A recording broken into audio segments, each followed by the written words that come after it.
Illum għandna magħna lil Simon Salafja li se jkellimna dwar l-ismijiet ta' x'imkejjen f'Għawdex. Simon Salafja gradwa fl-Inġinerija Elettrika mill-Università ta' Malta u l-interessi u l-passatempi tiegħu huma l-ivvjaġġar, l-istorja u l-kultura Maltija, l-aktar il-perjodu medjevali u t-toponomastika. Huwa gwida liċenzjat u interpretu professjonali u kiteb diversi artikli l-aktar dwar it-toponomastika f'diversi rivisti bħal l-Imnara, l-Arkivju u l-Gozo Observer. U ppubblika 2 volumi dwar it-toponimi Awċin. Inħalli fidik, grazzi. Grazzi ħafna, Janika, tal-introduzzjoni. Jiena illum ħanamel taħdita fuq xi toponimi l-iktar Awċin u semmejta l-istramberiji fl-ismijiet ta' x'imkejjen f'Għawdex u l-importanza tas-sorsi orali biex issib tarf dawn l-ismijiet x'ifissru. Din hija bejn wieħed u ieħor malajr kif ħadd tkun imqasma t-taħdita. L-ewwel parti li hija importanti għaliex aħna għandna nistudjaw it-toponomastika, għaliex is-sorsi orali, ġifieri x'vantaġġi għandhom, u mbagħad l-iktar parti importanti huma jinsemmejta mbagħad barra stramberiji użajt il-kelma tgerfix, għax xi kultant tgħid kif jitgerfxu l-ismijiet. Mela, ħanibdew malajr fuq it-toponomastika. Ħanejda malajr ta' fuqha, huwa l-istudju tal-lista tal-imkejjen, jiġifieri hemm post jismu jinnaf Tabertu, u allura għalfejn jismu Tabertu, l-għalqa Tabertu hija faċli. Imma hemm post jismu Laqba, għaliex Laqba. Imma f'dal-istudju hemm żewġ aspetti differenti u separati minn xulxin. Li huma dawn li ħanejt bejn wieħed u ieħor. L-ewwel aspett huwa li tiġbor kemm jista' jkun dawn l-ismijiet u tkun taf fejn qegħdin. Dak huwa aspett importanti ħafna, għax iktar ma tiġbor, iktar għandek iċ-ċans illi tista' tikkompara. U mbagħad hemm l-aspett ieħor li huwa l-analiżi. L-analiżi ifisser li inti once illi ġbart kemm stajt u mbagħad tista' tanalizzhom.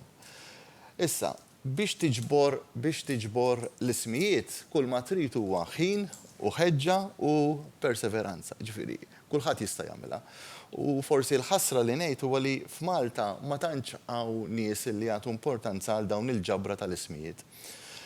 Imma kemm b'mod dirett u kemm b'mod indirett dawn l-ismijiet jistgħu jinġabru.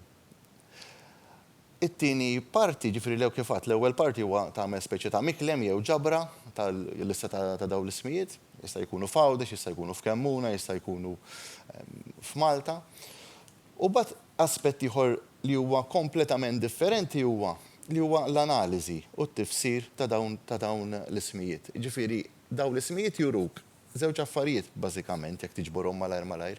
Kliem Malti qadim li llum m'għadniex nużaw u ismijiet Maltin qodma li llum m'għadhomx moda. Ġifieri qed ngħidha fil-qasir kemm jista' jkun ħalli m'għandhomx ħafna x'il-balk huwa biex nispjegaw l-affarijiet dawn il-kurzitajiet, dawn l-istramberiji.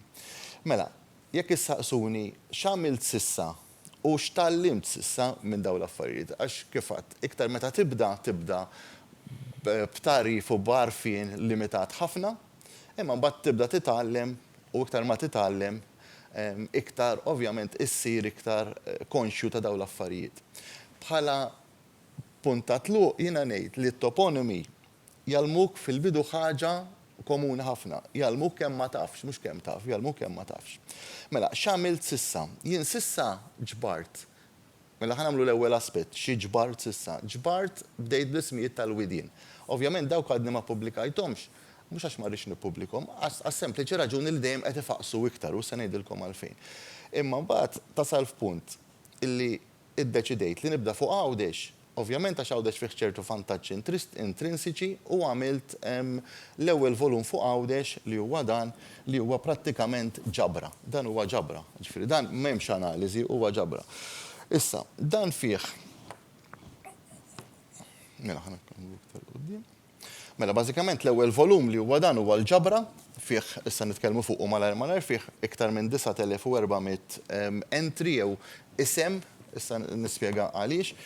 It-tieni volum mbagħad fuq Għawdex huwa kompletament differenti. Dan huwa analiżi tat-toponimi kollha illi sab il-professur Wettinger. Ġifieri jinqbad huma żewġ affarijiet differenti. L-ewwel wieħed huwa ġabra, it-tieni wieħed huwa analiżi. Ovvjament, mill-ewwel wieħed stajt nuża t-tarif li kelli biex nanalizza t-tieni wieħed. Jekk nitkellmu fuq l-ewwel wieħed, jien ħanejt malajr biex taraw hemm daw in-numri. Mela hemm iktar minn 9400 dawk huma l-ismijiet tal-entries kollha. Ġifieri jekk niftaħ hawnhekk dan, sa jiena ma nafx hekk Daniel ma jistax f'kull page hawn 20 isem f'kull page. Issa f'kull isem għandek il-lokalità fejn jinsab, għandek id-deskrizzjoni skont is-source u għandek is-source oriġinali.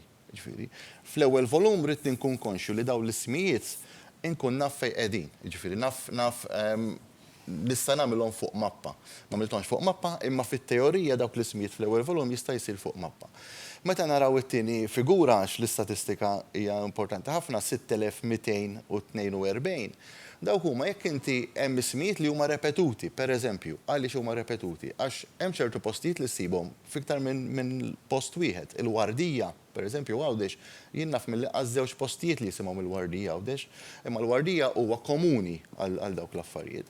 Il-Gudja hemm 3 postijiet Għawdex jisimhom il-Gudja mill-inqas. Allura dawk jonqsu. Kemm għax jinsabu b'żewġ postijiet differenti u kemm għax id-deskrizzjoni hija differenti. Gudja tista' tkun l-isem tal-ħara, l-isem tal-reġjun, tal-erja. U tista' tkun il-Gudja hija tal-Gudja hija għalqa partikolari. Mbagħad għandna 2914 dawk huma l-essemi kollha, ġifieri jekk jiena dawk insib bil-kelma Gudja kemm hemm insib li Gudja pereżempju il-Gudja ta' Pietru qed nivvinta pereżempju, jew il-wiet ta' Filippu, il-wiet ta' kemm hemm il-kelma wiet, kemm hemm il-kelma Gudja, kemm hemm il-kelma jekk hemm wiet pereżempju Għajn Silem, dak indaħħalha taħt Għajn u taħt Silem. Jekk hemm wiet Tejtu hija kelma interessanti, Tejtu Mattew fid-diminuttiv, dik indaħħalha taħt wiet u ndaħħalha taħt Tejtu. U meta tagħmilhom daw kollha tiġbor il fuq minn 10,000. Dik li ngħidulhom jinħobb ngħidilha cross reference ta' kull essema. Ġifieri kieku jien kelli nagħmel tifsira ta' kull kelma li hemm fl-ewwel volum irid nagħmel qisu dizzjonarju ta' iktar minn 2900 kelma. Issa, jekk qed taraw daw l-ismijiet kollha, din hija l-ewwel ħaġa li tallimt. Jekk insaqsikom minn hawnhekk, malajr, x'hemm komuni f'daw l-ismijiet kollha, Wiet Musa, Balzonetta, Ċirkewwa, Xini, Gudja Fgura, Wiet il-Mielaħ. Dawk ħodhom bħala ismijiet ta' postijiet. Forsi minn qiegħed hawnhekk. Hemm xi ħaġa komuni? Issibu xi ħaġa komuni f'daw? Bħala ismijiet ta' postijiet, ta' mhux qed insaqsi. Hemm xi ħaġa komuni. Dawk l-postijiet temminhom jew ma temminhomx jinsabu kemm f'Malta u kemm f'Għawdex. Ġifieri, forsi ħadd ma jirrealizza li Balzonetta tinsab Għajn Silem, li fin-nista Għajn Silem. Il-kelma Ċirkewwa sibta Għawdex ukoll jien, ġifieri barra Malta. Allura inti meta tgħid li Ċirkewwa sibta Għawdex u Malta tibda tgħid mela da xi ħaġa komuni hemm. Il-kelma Xini pereżempju fiex tfakkarkom. Xini f'Malta sibta f'post li huwa viċin il-baħrija, m'għandux jaqsam xejn mal-baħar. Ġifieri jien dik iġġalek tifhem illi Xini mhux kif ngħidu aħna tfisser Xini, tfisser xi ħaġa tal-baħar. U ħafna affarijiet oħra, ġifieri Xewkija teżisti Malta, Munxari teżisti Malta u Għawdex, in-Nadur, il-Qala, eċetera, eċetera. Fgura, eżatt, issa jiena ħanillimita ħafna. Dan huwa suġġett interessanti. Kulħadd tisbi saqsini xi fissru l-affarijiet, nagħmlu 3 sigħat. Kemm jista' jkun ħanillimita. Mela, dan huwa kif ħareġ tip importanti ħafna fuq l-ilma mill-Water Services u bażikament dis-sentenza tiġbor l-ewwel volum. Dis-sentenza tiġbor l-ewwel volum li hija bażikament jgħid li dan huwa ktieb li bejn wieħed u ieħor jiddokumenta b'mod u juża exhaustively, ġifieri. Jiena ovvjament naf li mhux kollha qegħdin hemm u ma jistax ikunu kollha hemm, għax jiena sorsi orali fl-ewwel volum ma tfajthomx. Ġifieri. Imma dak huwa qisu jekk xi ħadd irid jispjega l-ewwel volum u dik hija sentenza ideali. Issa, it-tieni volum li għamilt huwa sempliċi ħafna. It-tieni volum li huwa dan u iktar ħanejdu hekk analiżi jiena li għamilt batt diġà kelli lest għax jiena tilkom l-ismijiet tal-widin biss kelli, jiena diġà għandi maħżun fil-kompjuter kulħadd jista' jagħmilha. l-index tal-place names ta' Wettinger. U għamilt l-istess ħaġa f'dan l-index, ġbart l-lessemi għalihom, cross-referencing, etc. Ġifieri jekk xi ħadd jista' jsaqsini fil-ktieb ta' Wettinger, hemm dik il-lessema, jien nidħol fil-computer, intielu, search, u jgħidlek jekk hemm jgħidlek li m'hemm. U jekk m'hemmx jgħidlek li m'hemm. Li għamilt tat-tieni volum mbagħad dort kull entry li għandu Wettinger, li għandu xi 400, issa nispjegaw, 4800.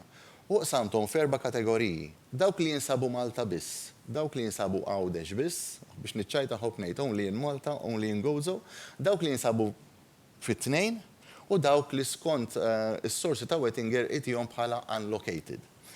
Ġifieri. U minn dawk jiena ġbart mbagħad u analizzajt. U ħarġu minnhom, ġifieri, iffiltrajt minnhom iktar minn 2300 entry isem u minn daw l-2300 entry hemm il-fuq minn 800 lessema. U f'dal-ktieb għandek isu l-ewwel 180 paġna li huma l-entries,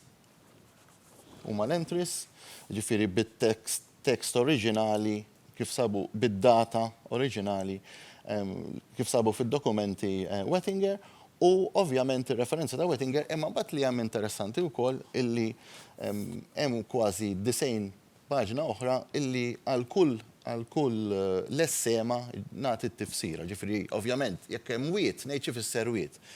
Jekk hemm issa nitkellmu minn dbin ngħid xi tfisser minn dbin.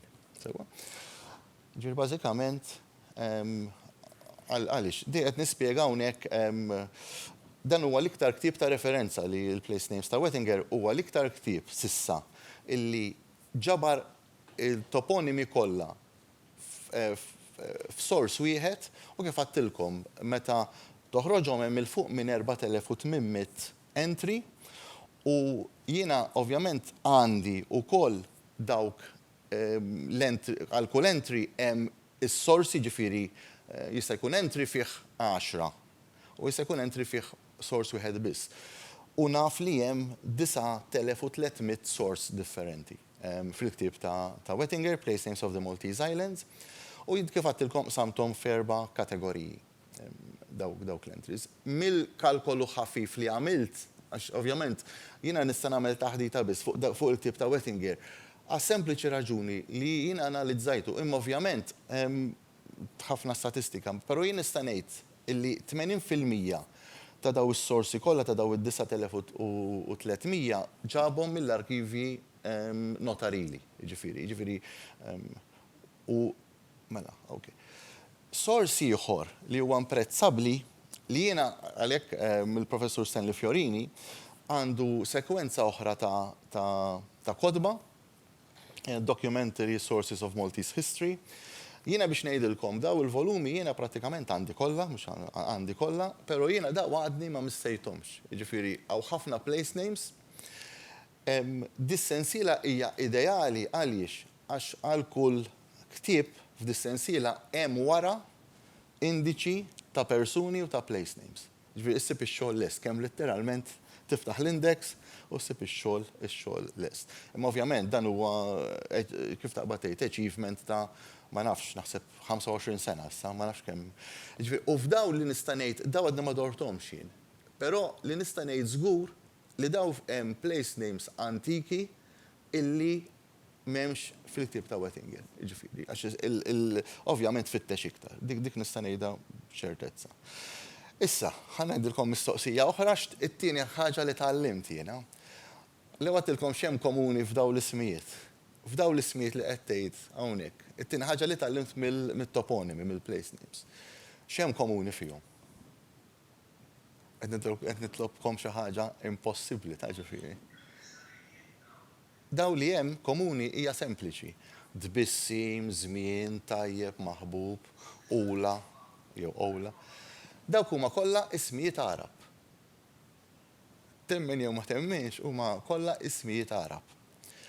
U dal-aħħar Dr. Mario Cassari ġifieri tani source partikolari, jiena diġà ktibt iktar minn 2300 isem Arbi u ktibthom ġifieri għax jiena appartjen il-ġenerazzjoni li tallimt l-arbi, ġifieri jew ħanejdu jekk kellna nitalmu l-arbi, u isni għamilt xahar sħiħ kors tal-arbi, għax letteralment, ovvjament.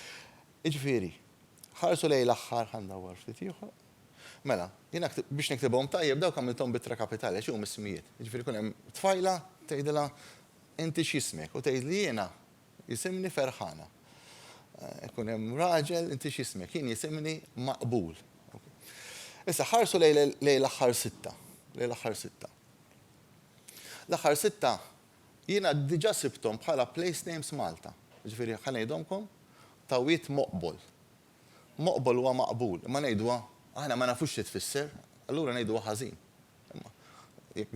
Forsi hawn min mhux noqgħod nidħol fejn daw kollha postijiet li nafu fejn qegħdin. It-tieni isem huwa ta' Zajna, jekk hawn xi ħadd jaf fejn qiegħed jgħidli ġifieri, okay? Ta' Zajna li hu isem, ġifieri jekk inti taf li hu isem Arbi, ovvjament forsi dil-għalqa kienet tappartieni lil dan, ovvjament, u bad tiġi kif jgħidu bl-Ingliż.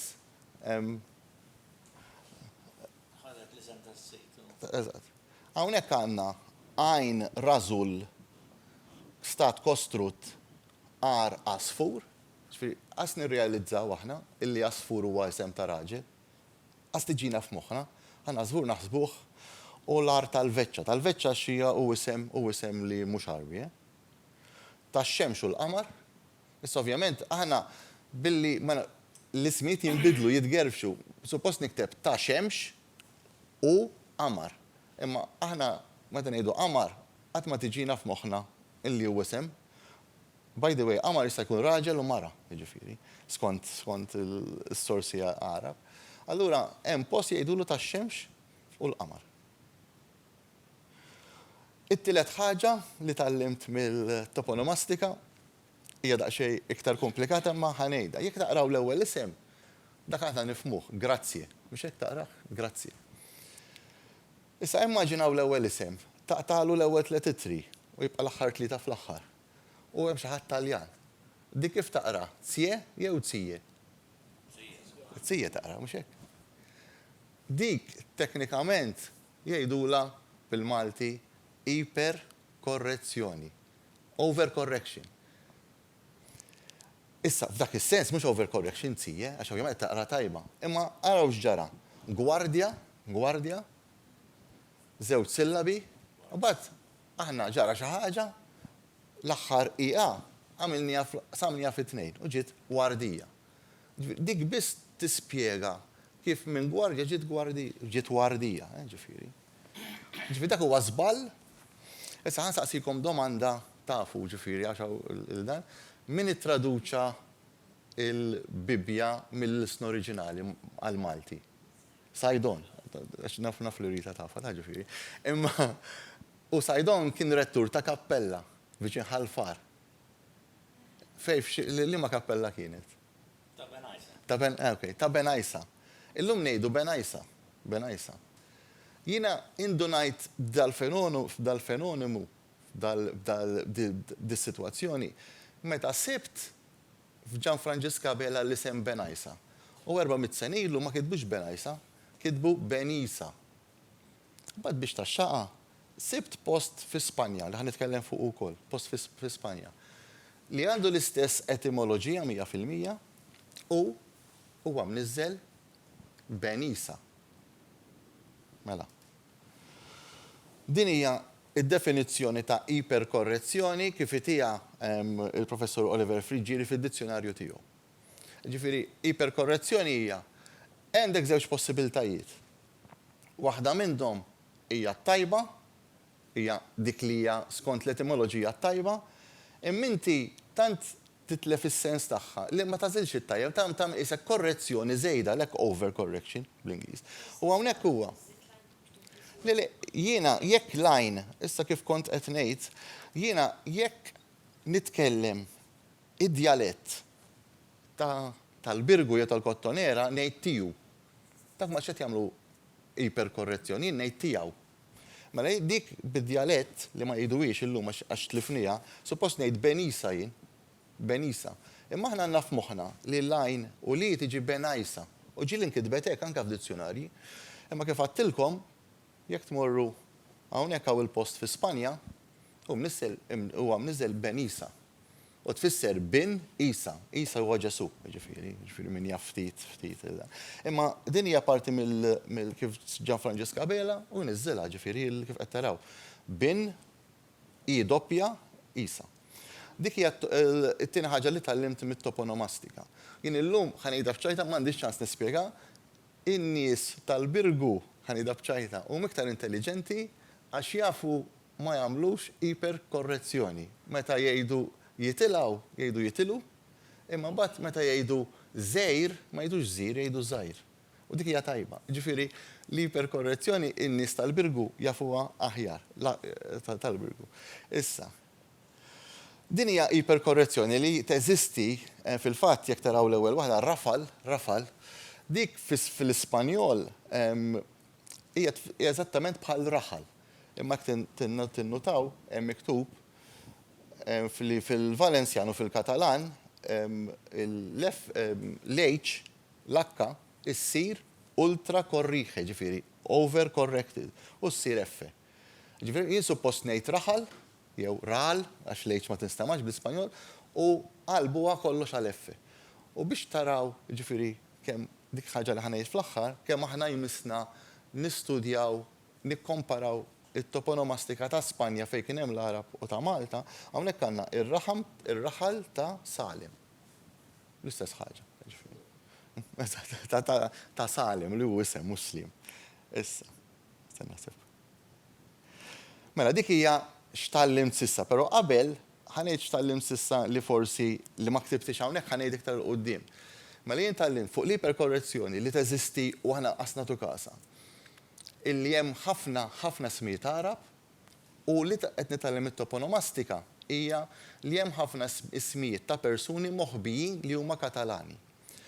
Darba mur taħdita jien u kien hemm qed jagħmilha Professor Martin Zammit u dis-sentenza bqajt niftakarha għal fit-taħdita għal min jgħid lil Malti mhux ġej mill-Arbi imma ġej mill-Ebrajk jew kif kienu jaħsbu qabel. Għalli ngħidilhom jirnexxielkom issibuli 10 kelmiet illi huma fil-Malti huma fl-Ebrajk imma mhumiex fl-Arbi. Għax nafu li l-Ebrajk u l-Arbi u dik baqa' ġo moħħi. U jiena il-datijaj l-analisi tal-Katalan huwa dan. L-influenza tal-Katalan fil-Malti daħlet ovvjament l-iktar mill-isqalli. Imma din l-mistoqsija u mbagħad għamilta li l-nifsi. U għadt għandna mill-inqas 10 kelmiet fil-Malti li ġejjin mill-Katalan imma mhux qegħdin fl-isqalli.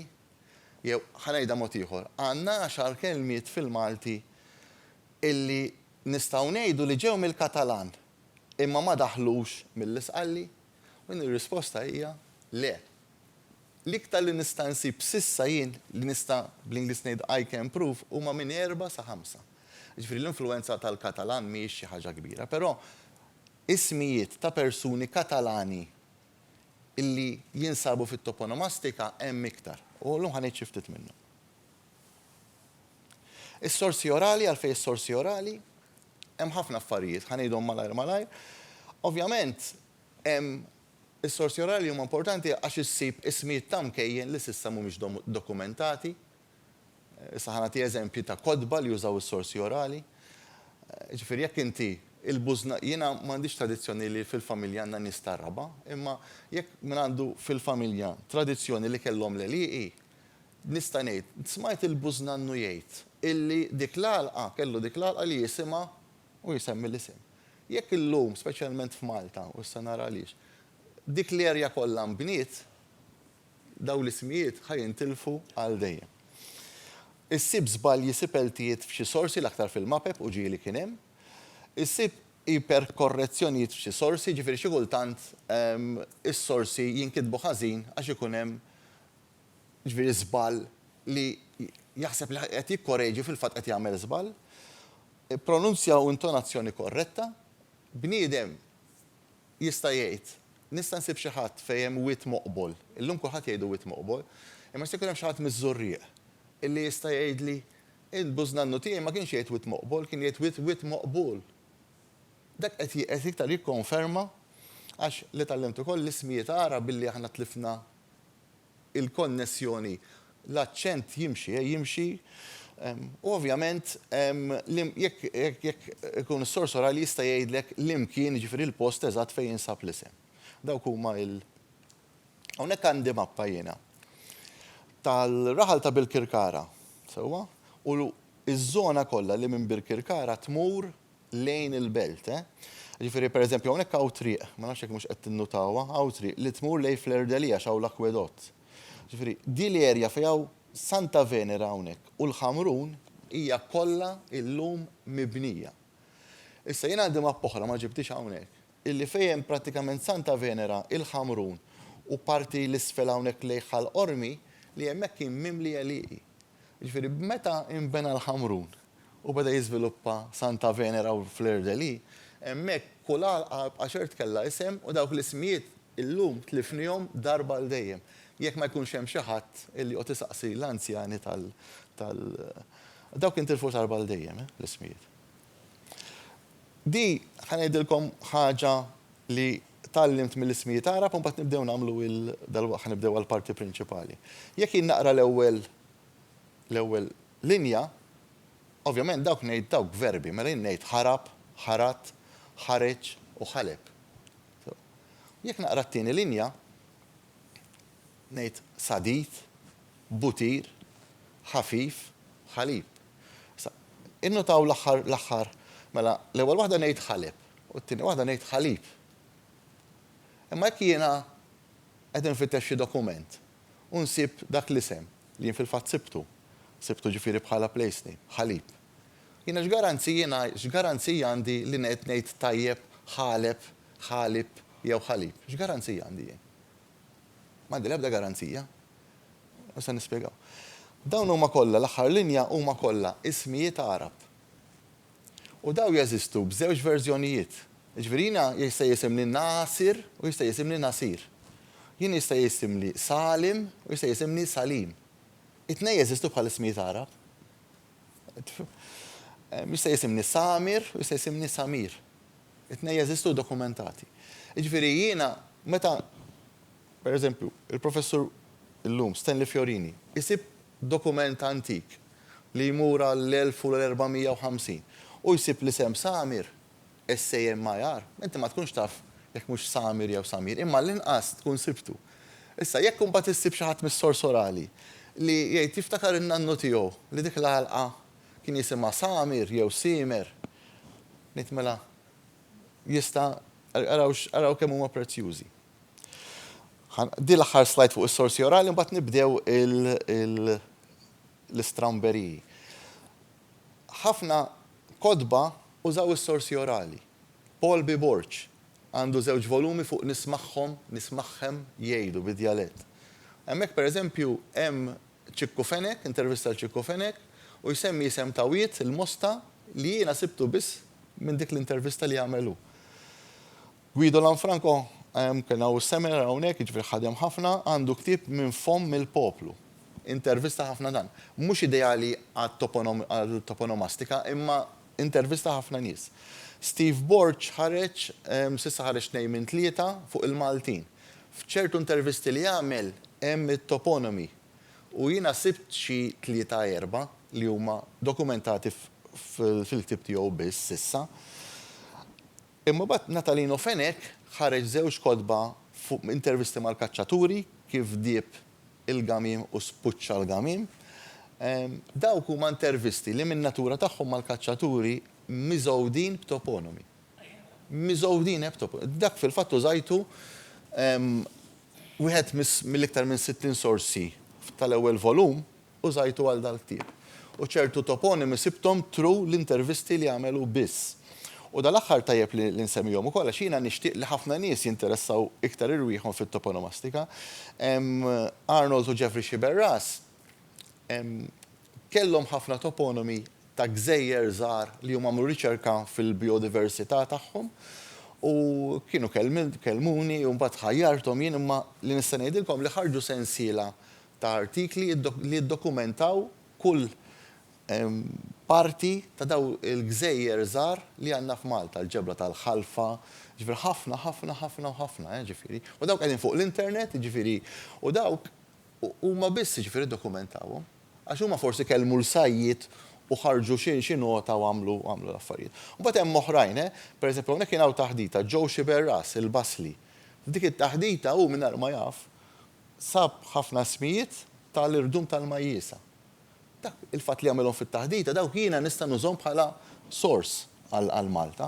U Mario Vassallo nħobb insemmi għax Mario Vassallo ħareġ il-kosta tal-imġar u għamilha fl-opinjoni tiegħi l-iktar mod ħanejdu hekk. Issa dan ġabarhom biss mis-sajjieda, imma raw kemm tistgħu tagħmlu ġid jekk tiġbruhom għax jintilfu. Dan għamel il-kosta tal-imġar, ġabarhom mis-sajjieda u għal kull isem għamel numru ħdejhom u terġa' mhux għamel l-isem biss, m'hemmx għalfejn toqgħod tispjegahom literalment kemm tiġborhom. Ġifieri il-ġabra hija importanti daqs ngħid iktar mill-ispjega għax l-ewwel tiġborhom biex tkun taf. U mbagħad għamel għal kull post xi ftit jagħmel ritratt, ġifieri jekk hemm blata jisimha x'isem, dak ħadilha ritratt. U qiegħda fil-magażini ġifieri. Issa dik għalfejn importanti, jekk dil-blata l-argument titkisser titfarrak għax l-irdum jaqa', inti jkollok id-dokumentazzjoni tagħha. Hemm ħafna iktar hemm daw, ġifieri jintawni iktar anke l-Imperial Band Club tal-Mellieħa għandu xi artikli skużani li ma nafx l-ismijiet ta' kollha, ġifieri tinfittixhom. Jalla li jkun hemm iktar. Mela. Sewa, issa ħanibdew l-istramberiji. Di ħanispjega bej wieħed ieħor daw l-istramberiji kollha, Mela, ħanibdew l-ewwel waħda, il-kelma veċċa. U daw qegħdin kollha ħafna minnhom jew spjegati fit-tieni volum, għax l-iktar li ħadd minn Wettinger ġifieri iktar li issa biex jien mhux se noqgħod ngħid ġieli qbilt ma' Wettinger, ġieli qbilt miegħu u ta' spjegazzjoni ħanejdu hekk iktar dettaljata u ġieli ovvjament ma qbilx. Mhux li qed ngħid jien huwa bil-fors Vanġelu. Jien ħobb dejjem ngħid illi jista' joħroġ dokument ieħor illi jikkonferma hekk għad fl-introduzzjoni ta' dak il-tip, li jikkonferma jew jgħid illi ovvjament jiżvija mill-argument. Mela, veċċa. Veċċa tinsab Malta u Għawdex.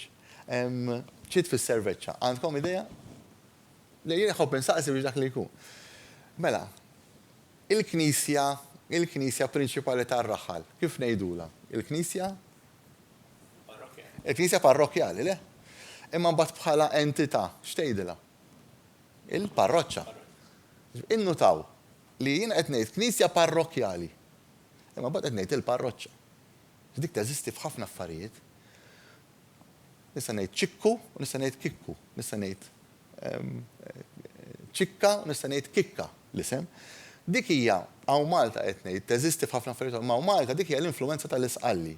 L-isqalli tgħid parroċċa, imma mbagħad bit-Taljan tiġi parrokjali. Aħna mill-isqalli il-kelma kjave ġibniha ċavi jew ċavetta. Mela, dik tfisser sempliċi. Meta ngħid veċċa hija vekkja, xieħa. Hija sempliċi ġifieri dik. Ġifieri għandna postijiet oħra. Ġifieri ħanejda malajr. Malta għandi s'issa żewġ postijiet li jisimhom waħda l-art tal-veċċa illi sibt taraw qabel. U hemm post ħaddingli li hemm Malta jisimha tal-veċċa wkoll. Hija sempliċi tax-xieħa. Issa biex ngħidilkom araw kemm importanti it-toponomastika u l-ismijiet in ġenerali. Aħna fil-Malti għandna aġus u aġusa, li aġus huwa kunjom, ġifieri daħal u mbagħad bħala kunjom. Għandna veċċa, u għandna l-kuljom vella. L-vella mbagħad waħda mill-tifsiriet plawsibbli huwa kif tgħid xieħa bil-Katalan. Vella. Ġifieri, u mbagħad kollox jibda qisu jiffitja. Mela, dik hija l-ewwel waħda. Issa, it-tieni waħda. Dik intom kif taqrawha? With sofar. Inti, eżatt taqraw with sofar. Jiena bħalek rajta with sofar. L-ewwel, għax inti jekk taqra buqar, sofar, din qiegħda fil-Gozo Observer, ġifieri spjegajta imma biex jien qed ngħidha malar. S'issa kemm għaddaħin s'issa biex naraw biex nispiċċaw. Tajjeb ħafna qegħdin mela. Dik hija with sofar bdejt naqra jien. Ovvjament naf fejn hu l-post. Meta ħriġt l-ewwel volum U għet mis-sorsi kien l-artikli ta' Alex Camilleri, li Alex Camilleri huwa wieħed li t-toponomastika tinteressa ħafna wkoll. U dak kiteb, meta qed jiġbor l-ismijiet ta' dawk in-naħat. Għall-ewwel jien ma kontx naf il-dan, kiteb li għandu l-familja tiegħu li ġejja mill-Arb, San Lawrenz l-Arb. U sofar ma kitibix hekk, kitibha bl-aċċent fuq lo, wit sofar. Mela, l-ewwel ħaġa hija l-aċċent tal-kappell ngħidlu jien wit sofar. Mela jiena kif nista' nkun naf xi fisser ġaqet ngħidha ħażin u tġiet wit sofar. Biex naqtaħħa fil-qasir, tfittex law, tfittex le. U din inħobb ngħidha jiena, ħanejt ċajta malaj. Kien hemm it-suntir qed nara nies mill-imġar, pereżempju, kien hemm it-suntir tal-imġar, kien hemm 5 irġiel, sewwa, għamlet ruxma ta' xita bħallum, sewwa, 4 xarbu, imma wieħed ma xarrabx. U ħadd ma kellu umbrella, tgħidli kif jista' jkun. Bl-Ingliż ngħidu one must think outside the box. Kif jista' jkun, mhux se ngħidilkom issa tgħidux minn kif huwa. 4 xarbu saru 10, imma wieħed ma xarrabx. U di l-istess ħaġa solvejta jien outside the box. Jiena sib dokument u bad toħroġ perfetta. Likti, wit la safar. Meta inti taġġilha wit la safar, bitjali tiġi wit la sofar. Wit la sofar, wit sofar. U ġiet. U hija l-istess fejn jinsab il-wit. Issa dak il-wet ma xarrabx issa ngħidilkom. Għax kien ftebut miskin, għalhekk ma xarrabx.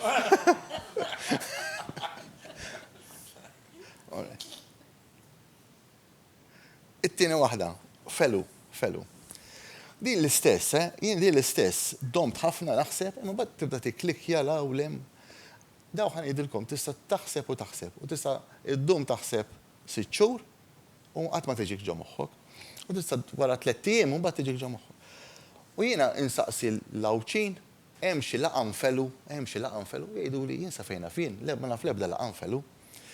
Issa, l-ismijiet tal-postijiet jistgħu jkunu bej wieħed u ieħor, jew deskrittivi, ġifieri olja, gudja, aqba, wiet, jinnaf, jew kellha jista' jkunu ismijiet jgħidulhom antroponomi, ġifieri ismijiet ta' persuni. L-ismijiet ta' persuni jinqasmu fi 3. Għandek l-ismijiet personali, ġifieri x'ismek int, il-kuljum jew kellha l-laqam. Però di tkellim ta' ħafna ma' Dr. Mario Kassar, bażikament ħafna mill-kunjomijiet u ħafna mill-laqmijiet jiġu mill-ismijiet. Biex naqtaħħa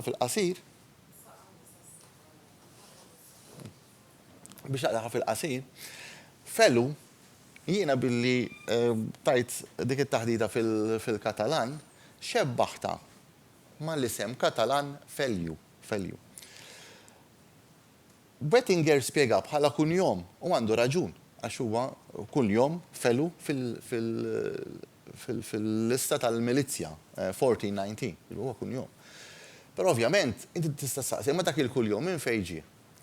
U jekk tiktibha mod ieħor, ġifier flok tgħid fellu tgħid felju, dak huwa l-isem bil-Katalan ta' Feliċ. Fillu. Ma xini bil-Malti fillu? Fillu, mela aktar u qed tikkonferma. Inti minn ma taf qed tikkonfermali. Imma fillu huwa isem jew huwa laqam? Isem. Ma nafx. Issa, mela, jiena għalhekk importanti. Issa jiena mbagħad sibt. Mort hawnhekk u sibt eżatt dik hija bl-Ispanjol ma tifhmuha ġifieri bejn wieħed u ieħor x'qed jgħid li l-kelma meta dan jien għandi dizzjonarju ta' kunjomijiet Spanjoli. Meta sibt felju, sibt irrid nara il-kuljum bl-Ispanjol. Imma taraw il-forma hemm di en Katalunja se dalla forma felju como nombre y apellido. Ġifieri f'Katalunja tintuża il-forma felju kemm bħala isem u kemm bħala kunjom. U għat ħanara daqsxejn felju, id-tradizzjoni ta' Malta, x'inhu? U għat ħanara m'hemmx qaddis San Felju jien u mort. U sibt għax illum l-internet issib kollox, u mhux tal-li sibt il-qaddis kien Katalan. Ovvjament barra li hemm qaddisin li huma Taljani Felice. U sibt ukoll li bħala place names Katalunja hemm xi 6 San Felju bil-qaddis. Ġifieri hija U l-qaddis tara meta jgħix, il-qaddis jgħix fil-raba seklu wara Kristu, ġifiri ħafna qabel, ġifiri il-dan. Għara bażikament dikturi illi hija plawsibbli. Jien minix qed ngħid, jiena minix qed ngħid illi hija l-unika soluzzjoni, imma din tikkonferma jekk min jistudja l-ġenealoġija isib xi familja li hija feliċe. Jien hawnhekk spjegajta hekk. Illi jista' jkun illi l-kuljum Felu ġie Taljanizzat Malta, mhux Għawdex, Malta, se ngħidilkom għalfejn Malta mhux Għawdex, ġie Taljanizzat u flok Felu in-notar minn li ġie Taljanizzat għamlu Felice. Żewġ affarijiet importanti. Għawdex jeżisti fl-ewwel volum, il-wiet ta' Felici. Ġifieri, li jekk hemm bniedem jismu Felici Għawdex jeżisti fl-ewwel volum. Ovvjament ma jmurx lura daqshekk. Imma mbagħad rajt il-ktieb ta' il-Gozzo Antiko e Moderno, il-tradizzjoni bil-Malti, u De Soldani si semmi ħafna familji li telqu minn Għawdex. U oħroġ il-ħaġeb waħda mill-familji li telqu minn Għawdex kienet il-familja Felu. Ġifieri, iktar ma tistax tipprova 100% imma li hija plawsibbli u plawsibbli ħafna nista' ngħid. Okay, mela. Dan huwa kif spjeg. Jiena hawnhekk ħantikom idea, ma rridx imma hawnhekk tistgħu tarawhom mbagħad tistgħu meta terġgħu taraw. Hawnhekk ħantikom idea jiena kif spjegajt kif huwa fit-tieni volum. Ġifieri jiena ma kontx qed ngħid li Felu huwa isem, qed ngħid illi huwa nom deskrittiv li jfisser ovvjament ħmara żgħira u xek, ħmara żgħira. Issa jiena ma stax nimmaġina imma qed li hija least pat fil-kummenti li hija l-inqas plawsibbli, qed li huwa l-ewwel isem, first name, li huwa ġej mill-Katalan, varjant ta' Felju mill-Katalan, u qed ukoll li huwa dokumentat bħala kunjom. Imma bażikament it-tieni waħda u t-tielet waħda hija l-istess ħaġa, ġifieri. Għax il-kunjom jiġu mill-isem, kif smajt qabel. U hawnhekk qed ngħidilkom post ġewwa Katalunja fejn dal-imsemmi għal dal-qaddis, San Felju de Guíxols. U hawnhekk tajt jiena hawnhekk qed inkun komprensiv, mhux qed ngħid jekk insib żewġ possibiltajiet, qed ngħid li huma żewġ possibiltajiet.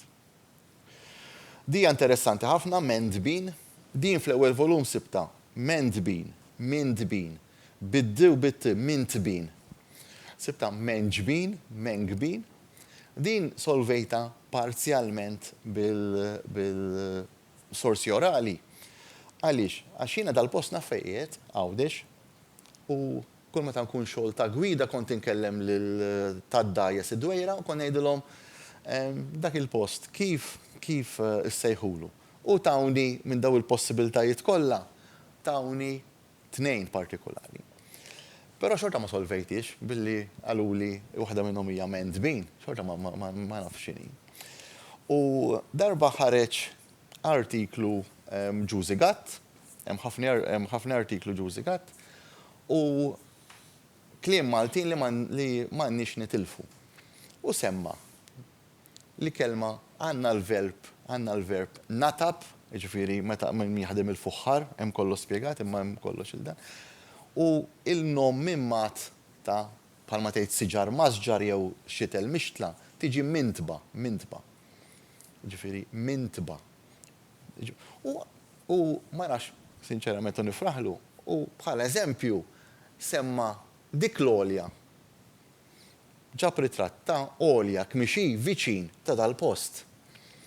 U dak il-ħin batlu notatlu ħanċempilli għatlu għax naħseb ma b'dak l-artiklu solvejta. U mort jena ftakart place name li qiegħed fl-ewwel volum, ġifieri dan il-place name tal-ewwel volum Eni, mbagħad biex insib din. U Erin Saracino Nglott li jindort il-place names kollha fil-Miklem, isemmi żewġ għoljiet. U il-posta bejnietom, issa nidilkom li huma l-għoljiet, u l-posta bejnietom hija mniżla hawnhekk il-wilġa tal-Mindbin, bit-t, mhux il-wilġa tal-Mindbin. U l-ewwel darba għatlu naħseb hekk jien ġifieri naħseb hekk, ġifieri tfisser. Għalissa mhux qed ngħidilkom. U bat l-ewwel darba li kelli okkażjoni li mmur Għawdex, erġajt għattilhom. Semmejtilhom dil-olja, tilhom ħanajdilkom jekk ma tafux dal-post. Semmejtilhom dil-olja li qiegħda fuq din-naħa. Semmejtilkom li mi, dil-olja fuq din-naħa. Tilhom dik l-erja ta' bejnietom. X'isima? Għallu wieħed minnhom iċċumba qalli n-nannu tiegħi nisimgħu jgħidli li hemmhekk dejjem nisimgħu mendbin, qalli mendbin. Qatt mela jiena sejf li qiegħed tajb. Hawn min jgħidha menġbin jew mengbin. Imma mendbin smajta ċaraw tonta li hija sempliċi ħafna. Dak huwa sissa jien l-unika każ li il-wilġa tal-mendbin kif ta' Serracino Glott għax qiegħda bejn żewġ għoljin. Mendbin huwa il-lat imtenni bil-Malti ta' mindba. Lat imtenni. Għax hemm olja, l-oljiet huma bejn l-olja ta' dbiġi u l-olja ta' qar ilma. Ġifieri hemm żewġ oljiet qishom mindba u mindba. Mindba hija il-forma isek qed tagħmel it-tafal u isek toħroġ il-ponta tagħha. Eżatt. Fejn? Minuta waħda. Jien sissa mindba għaw Malta qatt ma sibta bħala toponimu. Ismijiet ta' toroq li ma tantx ħanejdu hekk infittixhom għax hawn min jagħti isem ta' triq biex l-isem ma jintilifx mhux għax bħala toponimu. Jekk hemm witilajn witil mindba, jien sissa nista' ngħid għadni ma sibx il-kelma mindba witilajn, però ma neskludix li hemm. Issa tittara min semma triq jekk ma semmix biex l-isem ma jintilifx, jew għax isem toponimu hemm isem hemmhekk. Jien sissa Malta, sissa nista' ngħid, ma sibx il-kelma mindba. Li sibt Malta u ħawditni daqsxejn imtieben. Imma mtieben huwa nom mimmat minn tibna mbagħad, minn tibna li hija l-mellieħa. Imma ovvjament. Mela dik hija mendbin, issa din kif spjegajta jien, Wettinger hawnhekk ma kienx ċer dan huwa artiklu ta' Wettinger u għamla fil-dan mendbin u taħ bħala isem ħanejdu hekk qarbi. Jiena mhux qed neskludi li Wettinger jiġifieri m'għandux raġun. Jien li qed ngħid sissa jiena ma sibtux bħal isem qarbi. Fil-fatt jiena sibtu wkoll midinbin imniżżel anke fl-ewwel volum, jiġifieri minn basar midinbin, m'għandu jaqsam xejn, l-ismijiet jitħawdu jitgerbxu. Dabrani interessanti wkoll. Dabrani hija għolja għawdex. Jiena ħan nispjega bejgħet u ieħor x'daħal li ġo moħħi. Jiena d-Dabrani hija bħal ħamrani, bħal kaħlani, qatt mela provajt insib l-etimoloġija, mela forsi minħabba l-ġeoloġija hemm ħafna dbabar. Dabra waħda u dbabar, daqqa tkun ħamranija, daqqa hemmhekk il-kulur differenti, u għad forsi hemm ħanidwek taħlita ta' dbabar. Dik l-ewwel possibilità. Fittix fid-dizzjonarji u sibt li Dabrani hija isem ta' stilla bil-Malti, ta' stilla. U jingħad jista' jkun mela l-istilel jagħtu l-orjentazzjoni ta' fejn tkun qed l-istilla. L-istorja ta' Dabrani ġifieri tħares lejha.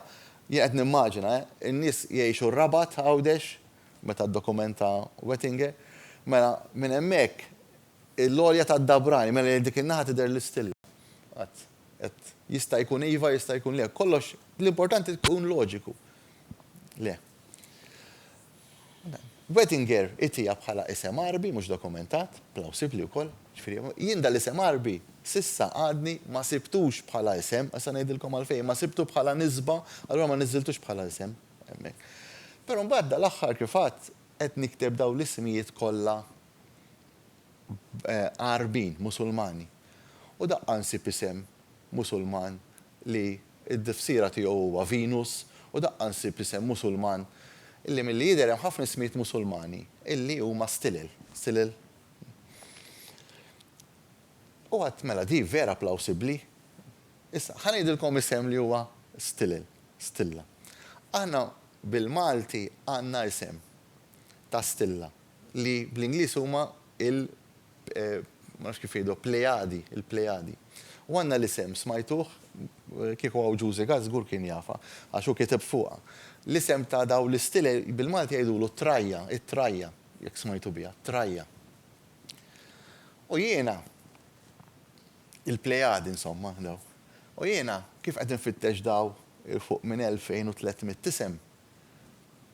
insib li trajja, huwa isem Arbi wkoll qatt mela. Imma di interessanti kif jitbidlu l-ismijiet. Aħna bil-Malti ngħidu trajja. Imma hija t li hija t ngħidu hekk it-th bl-Ingliż. S. U dik taf xiġi li sem mbagħad internazzjonali ngħidu hekk mad-dinja Arbija mhux bit-t. It-th jintinqaleb S. U Thurajja bl-Arbi tiġi Thurajja. Tiġi Sorajja. Sorajja tafu li huwa isem Sorajja tafuh li huwa isem, imma l-isem internazzjonali huwa Sorajja. Biex naqtaħa fil-qasir din hija Dabrani.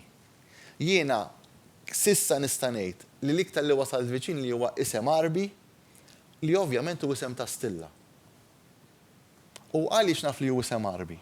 Issa taraw kif tibda tagħmilha. Għax l-olja taħdejha imsemmija wkoll għal xi ħadd ieħor li jisimha l-olja ta' Merżuq fejn is-Salvatur. Qatt mela jekk taħdejha isem Arbi. Ovvjament, di isem Arbi u l-ieħor ta' kuljat kun jom mela bil-forsu isem, jiġifieri fis-sens hemm tliet oljiet. Wieħed huwa ta' Ċikku, wieħed huwa ta' Peppi u l-ieħor huwa ta' Ġanni. Iċ-ċoċata hija li tnejn huma sissa huma ismijiet Arab u koljat jien sissa sibtu bħala kun jom Taljan. Imma din hija sempliċi ħafna, u mbagħad li jmiss Merżuq. U Merżuq hija sempliċi ħafna, Merżuq huwa isem Arbi. X'ismek inti? Jismek jien naf ħanejdu hekk Peter. Tgħidlu ismi Merżuq. Issa Merżuq fil-Malti mbagħad bħala nom, mhux bħala isem, bħala nom. Aħna huwa raġġ ta' dawl, raġġu. Imma hawnhekk naraw dik li jgħidula l-etimoloġija mbagħad folklorika, bl-Ingliż jgħidula folk etymology, biex jippruvaw jagħtu tifsira tal-isem Merżuq. Hemmhekk imbagħad inħolqot leġġenda. Hemmhekk hemm leġġenda li ħareġ raġġ ta' dawl minn hemm. Jiġifieri jiena leġġendi ma jdejqunix. Imma ovvjament huma leġġendi. Jiġifieri dak huma l-affarijiet li l-leġġenda hija dokumentata minn George Pisani, jiġifieri tal-Merżuq. Wit Merżuq ukoll. Issa mbagħad ovvjament jien ma tilkomx qabel Merżuq jiena nista' nasal f'konklużjoni li huwa isem għax hemm wit Merżuq ukoll. Jew il-wit ta' Merżuq ukoll. Issa hemm il-kelma infern. Din spjegajta fl-artiklu tal-Katalan xi tfisser il-kelma infern. Jien xtaqt kien hawn xi ħadd minn Birkirkara u hawn xi ħadd minn Birkirkara m'hawnx. Jien sissa infernaw dex sibtu with infern, with l-infern. Ġifieri kemm stat kostrut li jindika li hu isem u kemm sibtu with l-infern. Illum it-tabell uffiċjali meta tmur hemmhekk fl-qbajjar with l-infern it-tabell uffiċjali. Jien sibtu hawnhekk fl-ewwel volum with infern. Sibt l-istess isem with infern Malta. Sorsi orali biss. Ġifieri dan sissa jiena qatt ma stajt insibu fuq dokument. Naf fejn hu with infern, għal kurzità mhux se ngħidilkom, forsi minn ġimgħa jimxi forsi jaf fejn. Żewġ sorsi separati, u dan is-żewġ sorsi separati ġifieri kellimt pereżempju jien naf lil Rita illum u tatni dal-isem. Wara 3 xhur kont għaddej minn hemm u kellimt lil Simon pereżempju u tatni l-istess isem. Ġifieri mhux qed jaraw il-xulxin u m'għandhomx jaqsmu ma' xulxin. U with infern biss. Okay. Wara sirt naf, għax naf biha, li hemm pjazza infern Birkirkara. U jien għadt din hija għalija żgur stat kostrut mela infern huwa isem. Isem, infern huwa isem. Dal-aħħar, għalhekk iktar ma tfittex issib, mela, with infern. Pjazza infern, u daħħar sib sqaq ukoll Malta li jismu sqaq, imma mhux infern, l-infern. Ma m'hemm xejn ħażin billi jkun hemm lil dak huwa overcorrection. Jien ġifieri bħal ma aħna ngħidu ilma, imma ilma suppost jien ngħid ilma, imma bad ngħid l-ilma, nagħmlu l-artiklu. Imma fit-toponomastika issibu għar ilma, mhux għar l-ilma mbagħad. Imma jiena billi jkun hemm sqaq l-infern m'hemm xejn. Din nista' ngħidilkom biss huwa li sqaq l-infern illum m'għadux jeżisti. Ġifieri għax tafu kemm jimbnew toroq u kemm jiżvijaw toroq. Le, mhux Birkirkara. Mela, dak huwa sqaq l-infern. Ġifieri, jekk tfittxu ssibuh, l-infern. L-infern. Issa jiena l-unika spjegazzjoni li tajt tal-infern hija sempliċi. Mela, l-isem huwa Ferdinandu, bil-Katalan Ferdinandu, ovvjament, jiġi mod ieħor u jiġi Ferran. Jekk inti tqassru l-isem Ferran, jiġi Fer. Bħalma jien nistanejt jiena. Pietru, inqassru jiġi Piet, ejja law Piet. Mela Ferran jekk inqassru jiġi Fer. Issa fil-Katalan hemm karatteristika illi l-ismijiet jinkitbu u jintadu ġifieri ngħid bl-artiklu definit. Ġifieri jiena meta l-ftit li tallimt Katalan, jgħidlek ħanejda bil-Malti x'ismek. Jiena ma ngħidx I am Simon, sok Simon. Jiena meta nirrispondi bil-Katalan, ngħid sok El Simon. Issa, il-forma ħanejdu hekk formali ma tgħidx l-artiklu El, u di għadha tintuża ma b'mod formali. Tgħid N. Di publikaw kos diġà Stanley Fiorini, mhux qed nivvinta jiena. Ġifieri di ovvjament jiena għexta. Allura, jekk dal-bniedem dejjem kienu jsejħulu N Ferran. Meta jqassru jiġi N Fer. Mela, wit N Fer. Biex jagħmlu daqsxejn sens, għamlu wit N Fern. Nżidula l-N. Dal-aħħar, ġifieri, għamel kuntatt miegħi għax hemm żewġ persuni Katalani li raw l-artiklu tiegħi u huma kitbu wkoll bil-konnessjoni bil-Katalan u l-Malti. Ovvjament, nista' nsemmi ismu però m'għandix il-permess. U għatlu jien dil-biċċa tax-xogħol. U skontu, sewja fil-Katalan. Għalli, speċi Sajmi, għalli jiena ma naqbilx mal qed tgħid inti, għalli ma nistax insib soluzzjoni plawsibbli oħra. Ġifieri jista' jkun li qed ngħid jien mhux tajjeb, Ferdinandu sir Ferran, għalli jien ma nistax insib xi ħaġa plawsibbli oħra, għax jien ma nistax naċċetta li wit infern sqaq l-infern għax hemmhekk jgħaddu l-mostri jew jgħaddu jew ikun hemm ħanejdu hekk nar jaħraq, ma tagħmilx sens. Mela, dik ħaġa oħra. Mela, llum taf dik hija l-influenza tal-Katalan. Issa saqqajja teżisti Għawdex, teżisti Malta. Ħanejda mal-ar kemm baqgħna ħin kwarta. Le, saqqajja, saqqajja jiena qed nispjega bħala sieqja. Jew inkella overcorrection ta' xi kelma oħra illi teżisti fl-arbi li jiena għaddi ma sibtix. Imma żgur mhumiex dawk li jsaqqu. Ir-raġuni hija sempliċi. Ir-raġuni hija illi fit-toponomastika Spanjola il-kelma saqqajja ġifi dawk li jsaqqu ma teżistix. U jien ir-raġuna illi teżisti fit-toponomastika Spanjola u bħala Arabizmu huwa l-kelma sekja bil-Katalan jew asekja. Sewwa il-kelma sekja. Mela dik hija kif spjegajt saqqajja, ġifieri saqqajja mhux xi ħadd li dawk li jsaqqu. Dik żgur. Hawnhekk spjegajta fuq imma ħanaġġel ftit għax naf li jaħrab imma. Wara saqqajja, okej. Tabewla, ħanejda malar, tabewla kif hija Wettinger hija bħala xi ħaġa illi qal joħroġ ħafna ilma minnha. Jiena sibt għada fil-ħalq il-bdiewa. Meta raba ħireġ ħafna ilma, raba bewwil jgħidulu, raba bewwil. Ġifieri hemm anke mod ta' siġġi u hemm malqa il-bewwila. Jiena dis l-ispjegazzjoni tiegħi innu taw li jinsib ta' bewla. Jiena l-interpretazzjoni tiegħi hija li huwa l-effett tal-Malti bikri li hija ta' Pawla. Ta' Pawla. Hawnhekk dan hija fit-tieni volum, Tinsab il-ħara ta' San George, ġifieri issa. Il-ħara ta' San George hemm żewġ possibilitajiet għawdex, tista' tkun ir-Rabat u tista' tkun lej in-naħa ta' fejn hemm l-ladira ta' Sarraflu, għax hemmhekk hemm qasam Ben George jew qasam San George. Jekk hija dik qed tirreferi għal post li jinsab fejn l-ladira ta' Sarraflu biex nispjega fejn hi, jiena f'dal ktieb ħareġ li hemm post jismu ta' Pawla, ġifieri tikkorrispondi ma' dak. Ġifieri, mbagħad tibda isek tagħmel jigsaw puzzle tibda taqqata. Jien xorta ma ngħidx dawa ħafna postijiet, Brinkat, Pankrazju jsir Brankat, Pasqualina issir bisqalina, żejtun hemm ħal bisqallin, paskwalin, jiġifieri hemm ħafna. Jiena di fl-opinjoni tiegħi billi m'hemmx tall hija Pawla. San Dimitri, ovvjament Dimitri huwa isem li qed ngħid jien biss hawnhekk li Dimitri jekk tgħidu bit-Taljan bl-Ispanjol huwa Demetrio, l-iktar forma ta' Dimitri li tixxibaħ mal-Malti huwa bil-Katalan li huwa Demetri.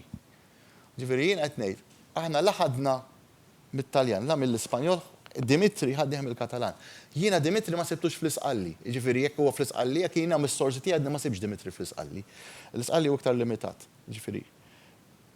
Mikħal, qed naġġel ftit, Mikħal l-interpretazzjoni tiegħu huwa isem li huwa Mikħail, il-ħiħar xarbi, ġifieri Mikil.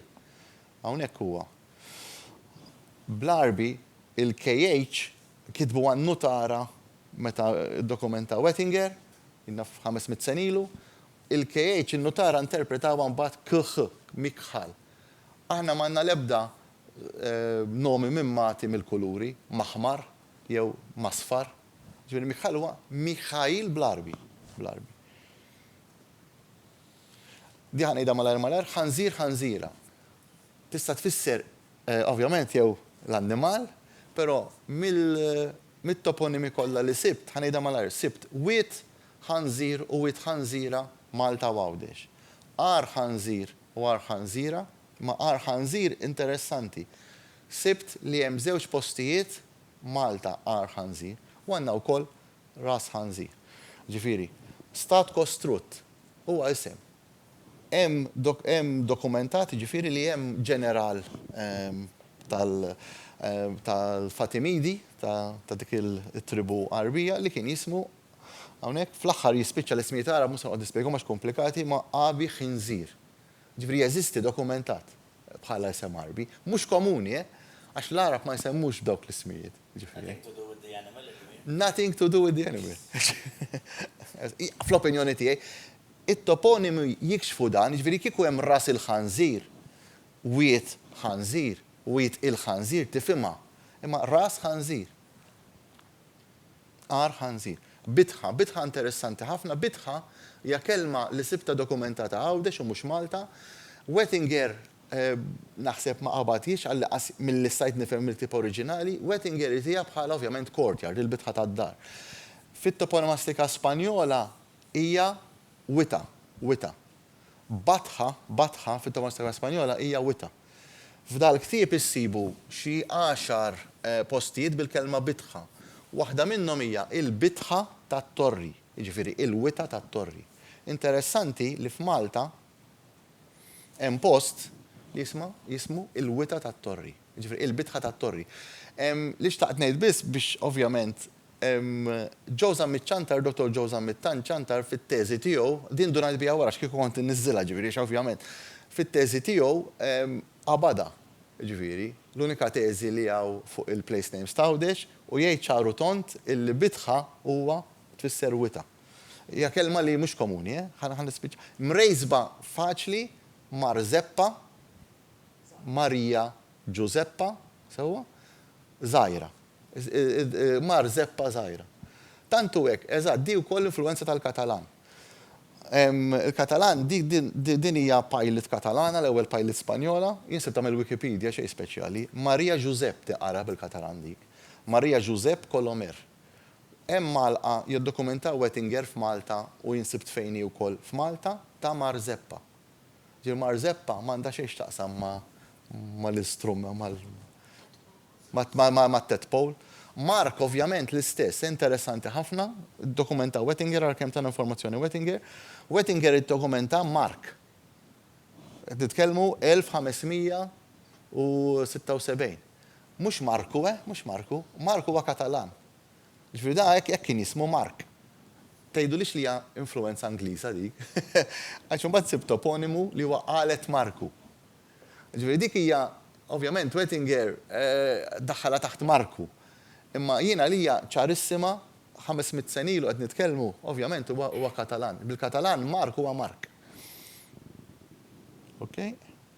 Boros, dalwaqt ħan nispiċċaw. Boros hija interessanti. Boros, żewġ possibiltajiet.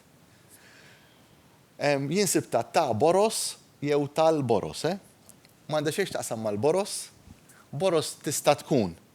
U mhux se jinsib it-tielet possibilità wara li ħriġt il-ktieb. Mhux se ngħidu għax ovvjament għaddi m'għandix informazzjoni biżżejjed jekk mhux feasible jew le, plausibbli jew le. Imma għax ta' boros ma sissa li sibta f'Għawdex, sibt toponimu jixtiebaħ ħafna f'Malta. Boros huwa jew Buras li huwa isem Arbi li jfisser flok Butras li jfisser Peter, jew inkella Bulus li huwa Pawlu bl-Arbi. Ġifieri hawnhekk m'għandha xejn x'jaqsam ma' Boros li kif tajt hawnhekk, imma għandek żewġ possibiltajiet. Għandek ismijiet Arab bażikament, ismijiet Arab. Jista' jkun hemm possibilità oħra ukoll hija antika imma ovvjament l-aħħar ħaġa malajr ħondoq ir-Rummin, ħondoq ir-Rummin. Ħansaqsi domanda, barra ħondoq ir-Rummin Għawdex. Tafu f'xi post fejn Malta hemm il-kelma post place name, toponimu, fejn hemm il-place name Rummin? Ma tantxu komuni, ta' mhux ma tantxu. Biex nagħmilha fil-qasir, jiena minn 5 citations ta' Wettinger fejn hemm ħondoq ir-Rummin, 3 minnhom hija miktuba b'emme waħda, mhux b'2. Jiena rajt il-possibilità allura illi aħna, u dissir ħafna, nirdoppjaw il-konsonanti. Aħna l-isem oriġinali kien ħanda, kif inhu miktub hawnhekk, ħanda ir-Rumin. Ir-Rumin hija il-plural ta' Rum. Rum huma l-Kristjani, għanidok Bizantini. Inti għandek Lut, għandek wieħed Ludi. Lut kollettiv u Ludin il-plural. Allura jista' jkollok Rum, wieħed Rumi, daw fid-dizzjonarji ta' Kulina sibthom, u l-plural huwa Rumin. Allura jiena hawnhekk niżilta fit-tieni volum li jista' jkun bħala plawsibbli ħafna li dak huwa ħanda ir-Rumin, il-ħanda tal-insara. Issa tgħid li fuq dik biss iddeċidejt jekk qed tarfu dal-post dak huwa with ir-Rum. Grazzi għall-artiklu ta' Elix Camilleri. Fej għaddi with ir-Rum iktar l-isfel jibqa' sejjer lejn miġra ferħa. Imma mbagħad jinsibtu minn sors ieħor ġifieri jiena l-Elix Camilleri nsellimlu ġifieri għamel ħafna xogħol siwi. L-istess rotta fej għaddi with ir-Rum li taf x'ismu? Jismu with ir-Rummin. Kombinazzjoni jew le? Poġġejta bħala question mark. Kombinazzjoni li fejn with ir-Rum, l-unika post f'Malta li hemm wieħed jismu Rummin huwa eżatt fejn with ir-Rummin u with ir-Rum għaddejjem l-istess rotta. Jiena kif qed nara l-affarijiet sissa, with ir-Rum huma l-wit tal-insara, iktar l-isfer taħ verżjoni oħra, with ir-Rumin. With ir-Rumin ħadd ma fehma u kulħadd qal with ir-Rummin. Ħalli spiċċa b'din u mbagħad hawnhekk żewġ ċriki fejn ħanda ir-Rumin, illum nafu ħondoq ir-Rummin, u n-naħa l-oħra hemm post li huwa with il-Arab. Jien għamilt ħansaqsi domanda, jista' jkun li dawk it-toponimi qed jgħidulna li dik l-art viċin ħondoq ir-Rumin tal-lum kienet tippartjeni lill-insara u l-art li inti sejjer lejn ix-Xlendi tippartjeni lill-Arab. Dik biex ngħidilkom kemm it-toponimi jistgħu jkunu importanti biex jikxfu il-affarijiet moħbija mill-Medjuevu Malti. Nagħlaq billi Professor Stanley Fiorini ta' taħdita dal-aħħar meta il-lonċa l-ktib tiegħu u semma żewġ postijiet fejn l-art kienet tappartjeni l-Isqof. Semma post naħa ta' Malta u post naħa ta' Malta il-bot minnu. Jiena ikkummentajtlu illi f'dawk iż-żewġ postijiet il-wiet hemmhekk, l-unika żewġ postijiet illi l-wiet jismu l-wiet tal-Isqof li huwa viċin il-Buskett u l-wiet tal-Isqof li taf inti li huwa viċin il-Kappella ta' Bir Miftuħ dawk l-affarijiet. Ġifieri dawk il-toponimi konfermaw dak li fittexu minn sorsi oħra. Dak kollox grazzi ħafna u nagħlqu hawnhekk.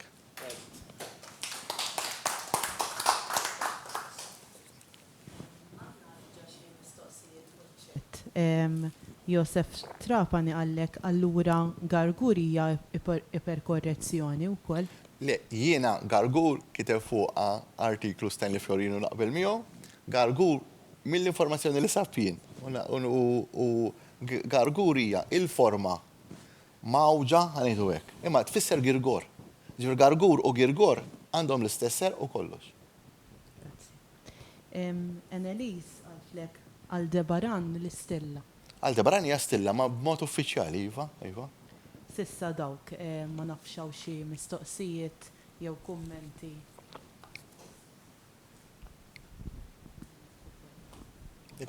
Jien bażikament nixtieq nagħlaq hawnhekk għax ma rridx ndewwimkom ħafna. Jien li nixtieq huwa illi min hu interessat illi jiġbor dawn l-ismijiet mis-sorsi orali jaf kull ma rridu huwa illi jkun hemm xi ħadd interessat fl-aħħar partikolari illi jgħid jien naf erba' anzjani ħafna mir-raħat.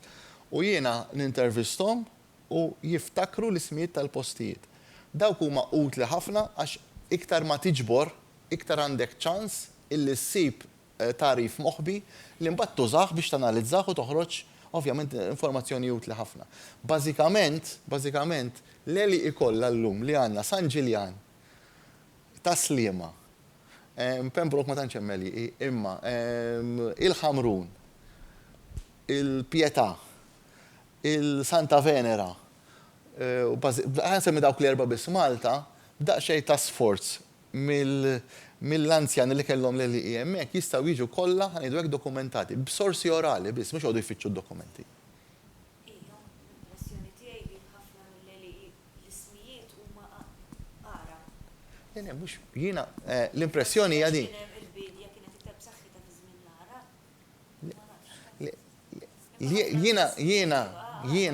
Jiena sibt ħafna ismijiet li huma Arab. Imma għalija hija naturali.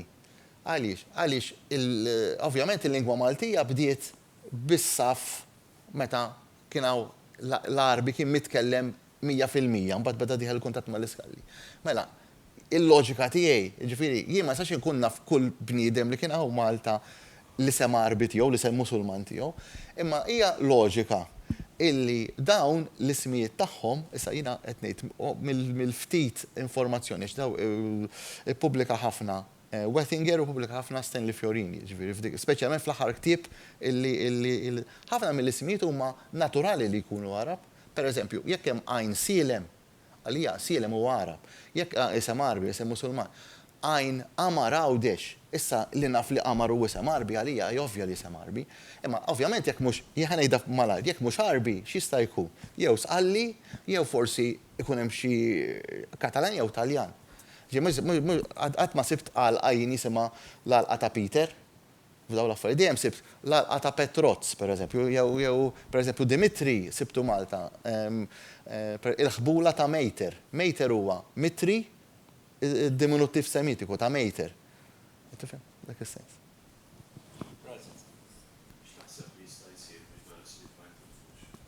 Li għad pratikament biex ma jintilfux, ikun hemm ħafna nies dilettanti.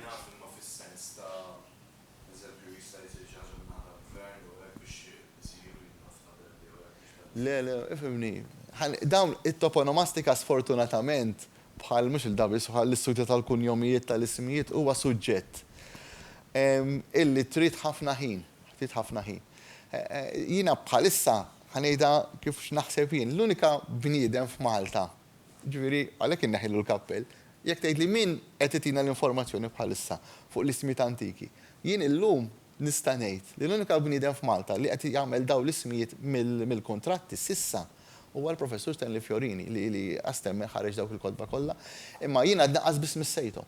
Imma li nistgħu nagħmlu aħna kif għamel Mario Vassallo kif għamel, jekk inti tiġbor imqar l-ismijiet tan-naħa tal-bidnija, tan-naħa ta' postijiet oħra, inti speċjalment fil-partijiet rurali ġifi tal-Manikata qed nitkellmu ġifi mhux postijiet mimlijin bini. L-urġenza qiegħda f'dawk in-naħa tal-Ħamrun, in-naħa ta' Santa Venera, għax forsi mit-senilu, dik il-mappa li jurejtkom 200 senilu, l-Ħamrun ma kien jeżisti ġifieri, ma kienx hemm kien hemm affarijiet żgħar. Dak li għandu jsir.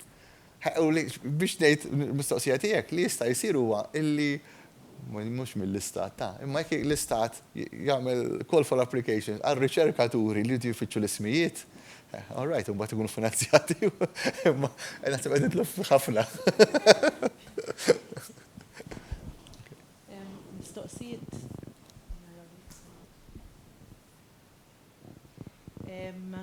Apparti li għandek kummenti sbieħ ġew Borġ għalli grazzi u proset ta' riċerka li saret minn Simon, grazzi u proset, interessanti ħafna, Marija,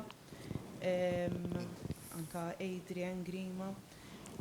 Bradley Kakija għallek silem jista' jkun li tirreferi għal kelma peaceful, altru milli għalli semarbi ċojewit il-paċi. Mela, ħanamlu hekk. Dik teżisti kullimkien. Għandek it-tifsira folklorika, folk etymology, bħal taslima. U għandek it-tifsira mbagħad ħanejdu hekk studjata. Jiena f'dal-ktieb, Wettinger tagħna mhux għajn silem, tagħna wkoll wit silem. Issa l-fatt li għandek għajn silem u wit silem, jiena bis-sens komun, jiġifieri qatt ma nista' b'mod ħanejdu hekk poetiku ngħid il-wit tal-paċi u il-wit u l-għajn tal-paċi. Ġifieri min jistudja l-affarijiet għax inti jekk għandek għajn, l-għajn tippartjeni lil ċikka, lil Peppa. Ġifieri jiena qatt ma tista' jien fl-opinjoni tiegħi qatt ma nista' nasal għal dik il-konklużjoni. Ġifieri mhux jien biss Wettinger, Stanley Fiorini. Huma l-ismijiet tal-postijiet huma ismijiet ħafna drabi ta' persuni. Sempliċi. Bħal-għajn tuffieħa. Tuffieħa hemm raġuni oħra, mhux qed ngħid li tuffieħa huwa isem tam. Imma jista' jkun li tuffieħa jista' jkun isem Arbi li biex aħna l-iktar bħal Rumin u Rummin. Aħna Rumin ma daqqidniex għal widnejna, wara għadna Rummin. U tuffieħa l-istess. Jiena naf l-isem, imma ovvjament għadni ma sebtux mid-dokumenti. Grazzi għas-sors li tani Dr. Mario Kassar. Tajib, ħafna grazzi u proset tassew mill-ġdid. It-taħdita li jmiss hija ta' Amy Azzopardi li sessi dwar it-talporali Fawdex li sessir nhar il-ħamis 16 ta' Marzu mill-Librerija tal-Fakultà tal-Arti fl-Università ta' Malta u se tintweraq tixxandar ukoll dirett permezz ta' Zoom u Facebook. Qabel nagħlqu nixtieq nirringrazzja lill-Klabb Kodba Maltin li qed jagħti 25 euro f'kodba lil kelliema li jkollna u lil fondi ta' riċerka tal-Università ta' Malta li qed jiffinanzja dan il-proġett. Nirringrazzja wkoll il-koordinaturi ta' dan il-proġett, il-professur Adrian Grima, il-Dr. Michael Spanjol, il-professur Manuel Mifsud u membri oħra li jgħinu. Rita Saliba, Giusi Gatt, Michael Degwara u Daniel Bezzina. Grazzi ħafna.